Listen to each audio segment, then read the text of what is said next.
ito ng mahal na Birhen ng Aranzazu ay nasa pangangalaga ni Ginong Patrick Salvador mula sa Cabanatuan, Nueva Ecija. Noong taong 2017, sa malalim na kagustuhan na magkaroon ng imahe ng mahal na Birhen Maria, lingid pa ang kaalaman patungkol sa Aranzazu, bagamat ang Aranzazu ang nagdala sa kanya para sa kanya mula sa kagustuhang kasuotan, korona at pisikal na forma. Resulta nito ay desisyon para ipangalan ay Aranzazu. Sa panahong iyon ay hindi ko pa lubos kilala ang Aranzazu. At dahil dito, mas lumalim ang pagkilala at debosyon para sa Aranzazu. Nabendisyonan ito kasabay ng koronasyon kanonikal ng Aranzazu mismo sa dambana ng Nuestra Señora de Aranzazu sa San Mateo, Rizal, May 31, 2017. Malaking parte ang naging tanglaw ng mahal na Birhen Maria, paghango sa tinikan at di mabilang na gabay at imposibleng biyayang himalang nakakamit. Mula sa gitnang kapatagan ng Luzon, kung saan matatagpuan ang koronadang Birhen ng Saleras at Divina Pastora, Nuestra Señora de Aranzazu, Nueva Ecija. Ang imahen sa kanilang pangangalaga ay nabuo noong 2017.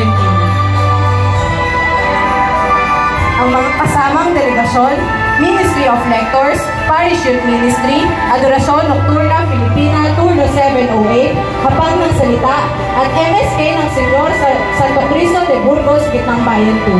Mahal na Birhen ng Aranzazu, ang Birhen na katuntong sa ibabaw ng tilikan. Ipanalangin mo kami. Ave, Ave! Viva la Virgen! Ikalabing-anim na karosa. Ang imahe na ito ng mahal na Birhen ay nasa pangangalaga ni Ginoong Lester Mata at Ginoong John Lester Morabe ng lungsod ng Cavite. Taong 2017 nang dumating sa kanilang pamilya ang imahe ng mahal na Birhen ng Aranzazu. Ito rin ang tinaguriang ikatlong replikang imahen ng mahal na Birhen sa makasaysayang probinsya ng Cavite. Ang debosyon ni Lester at John ay nagsimula noong taong 2016 sa Intramuros, lungsod ng Maynila, kung saan ginaganap ang taunang Intramuros Grand Marian Procession o mas kilala sa tawag na IGMP. Mula sa nasabing gawain pangsimbahan at bilang pagpaparangal sa mahal na Birhen Maria, isa ang mahal na Birhen ng Aranzazu sa taunang lalabas at nakikilahok sa Intramuros tuwing unang linggo ng Disyembre. Ito rin ang naging dahilan sa pagkahumaling nila sa marikit at maamong wangis ng mahal na Birhen na tila ay tinatawag ang kanilang atensyon at mga puso sa panahong iyon. Simula noon, ang mahal na ina ay hindi na muling lumisan sa kanilang mga isipan. Ito rin ang pagsisimula ng pagyabong ng debosyon at pagmamahal nila sa mahal na Birhen na kanila naman ngayong ibinabahagi sa mga kapwa nila Caviteño. Ang imahen ay kinumisyon ni Ginoong Joven Hong ng Maynila, sinaayos ni Ginoong King Giray at muling sinaayos ng bahagya ni Ginoong John Mark Sibug na parehong tubong Pampanga. Sa mahigit 7 taon na nasa kanilang pangangalaga ang imahen, ito rin ay lumalabas at naiimbitahan sa mga eksibisyon sa loob at labas ng lungsod ng Cavite. Ang replika ng mahal na Birhen ng Aranzazu ay tinatampok din sa Our Lady of Queen of Peace Parish sa Linas, Bacoor at taunang nalabas din sa San Antonio Parish, Cavite City. Kasama sa delegasyon ang Tanghalang Aranzazu, Divine Mercy Apostolate, Lectio Divina at ang MSK Mother of Perpetual Health. Mahal na Birhen ng Aranzazu, ang Birheng tagamapayapa ng kaguluhan. Ipanalangin mo kami. Ave, Ave! Viva la Virgen! Viva! Ikalabing-7 karosa. Ang imahe na ito ng mahal na Birhen ng Aranzazu ay nasa pangangalaga ni Ginong Tyrone Joseph Hayin at pamilya mula sa bayan ng Taytay, Rizal. Ang kanyang masigling debosyon ay nagsimula noong taong 2015 nang kanyang masilayan ang mahal na Birhen sa taunang pag-ahon nito sa Antipolo. Simula noon, unti-unti niyang pinalalim ang kanyang debosyon at naging sandigan niya ang Birhen ng Aranzazu sa lahat ng bagay, lalo na sa kanyang pag-aaral at trabaho bilang isang engkamador.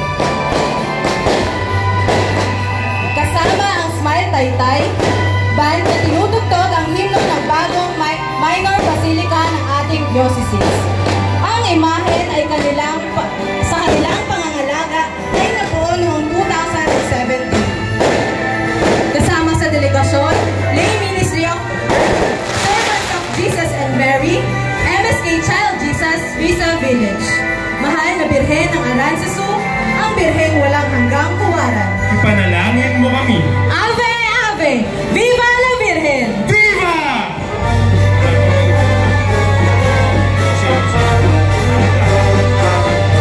Ikalabinsyam na karosa. Ang imahe na ito ng mahal na Birhen ng Aranzazu ay nasa pangangalaga ni Ginong Arvin Tamayo ng lungsod ng Malabon.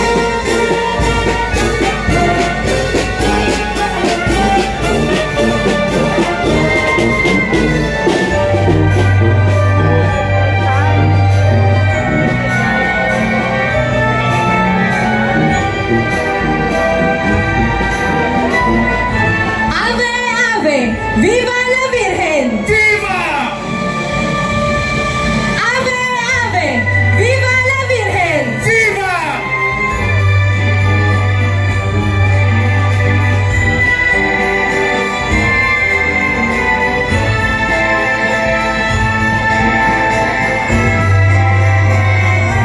Ikalabinsyam na karosa. Ang imahe na ito ng mahal na Birhen ng Aranzazu ay nasa pangalaga ni Ginong Arvin Tamayo ng lungsod ng Malabon. Taong 2016, nang una niyang masilayan ang imahe ng Birhen ng Aranzazu sa isang exhibit sa Valenzuela City. Napukaw ang kanyang damdamin sa imaheng ito ng mahal na ina. Sa pangyayaring ito, ninais nang magkaroon ng sariling imahe ng Birhen ng Aranzazu. Upang lalong lumago at may palaganap ang debosyon sa mahal na Birhen ng Aranzazu, inilalahok niya ang kanyang imahen sa iba't ibang Marian exhibit at procession. Ang imahen sa kanilang pangangalaga ay nabuo noong 2015. Kasama sa delegasyon, Cathechetical Ministry, Catholic Women's League, at MSK ng Immaculate Heart of Mary Bunkers.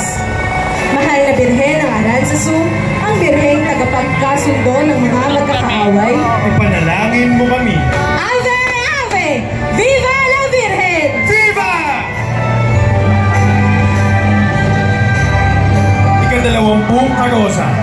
Ang imahe na ito ng mahal na Birhen ng Aranzazu ay nasa pangangalaga ng pamilya ng Cruz Kayanan mula sa Kalumpit, Bulacan. Nagsimula ang kanyang pagkakilala sa Birhen ng Aranzazu nang makita na ito sa taunang Intramuros Grand Procession at marinig ang awit ng pamimitungo sa Birhen ng Aranzazu. Upang pasimulan ang kanyang padedebosyon, nagpagawa siya ng imahe nito at simula noon, maraming biyayang natamo ang kanyang pamilya. Ang imahen sa kanilang pangangalaga ay nabuo noong 2014.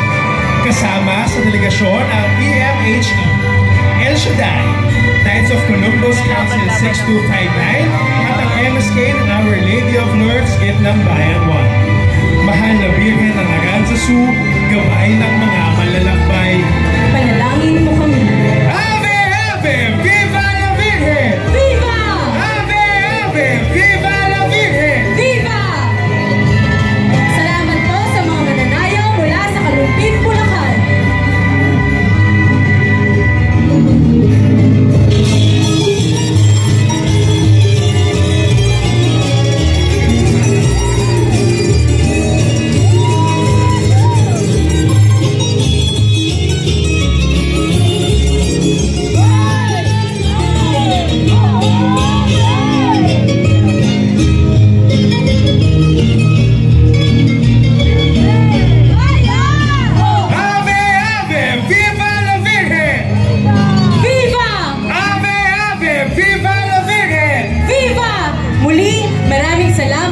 Delegasyon mula sa Kalumpit, Bulacan. Ikadalawamput-isang karosa. Ang imahe na ito ng mahal na Birhen ng Aranzazu ay nasa pangalaga ni Ginong Emil Reyes at pamilya mula sa Dayong Silangan, lungsod ng Antipolo. Ang imahe sa kanilang pangangalaga ay nabuo noong 2013. Nagsimula ang debosyon ng tagapangalaga nang ang lugar ay nasasakop ng Aranzazu Cluster ng Transfiguration of Christ Parish.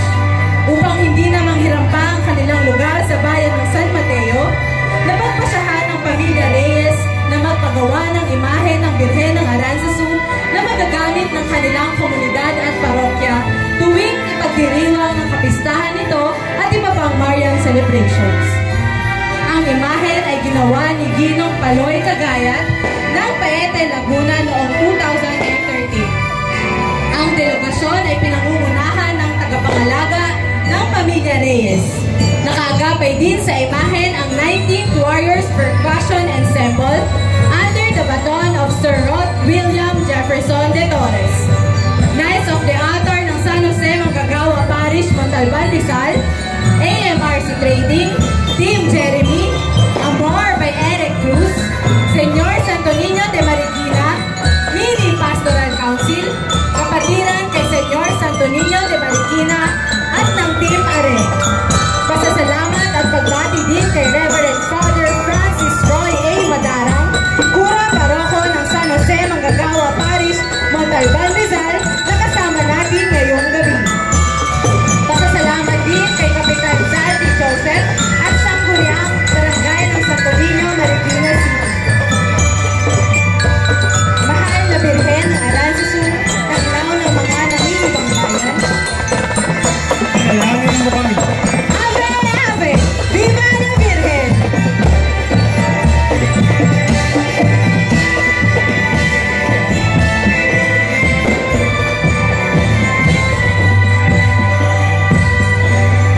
Ave, ave, viva la Virgen! Ave! Ave, ave, viva la Virgen! Viva!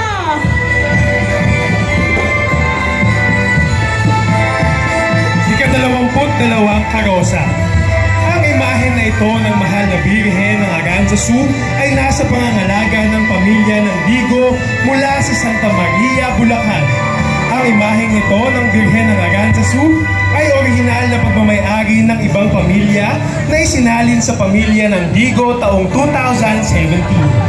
Sa kasalukuyan, ang pamilya Digo at Caballeros de Nuestra Señora de Aranzazu, Santa Maria Chapter ay nagtutulungan upang may palaganap ang debosyon sa mahal na Birhen ng Aranzazu sa Santa Maria, Bulacan at Karatig Bayan. Ang imahen sa kanilang pangangalaga ay nabuo noong 2010. Kasama sa delegasyon ang Legion of Mary, Migrants Ministry at ang MSK ng Santa Ana. Mahal na Birhen ng Aranzazu, patnubay sa maalong dagat. Panalangin mo kami. Ave, ave, viva la Virgen! Viva! Ave, ave, viva la Virgen! Viva! Maraming salamat po sa mga delegasyon mula sa Santa Maria, Bulacan. Ika-20.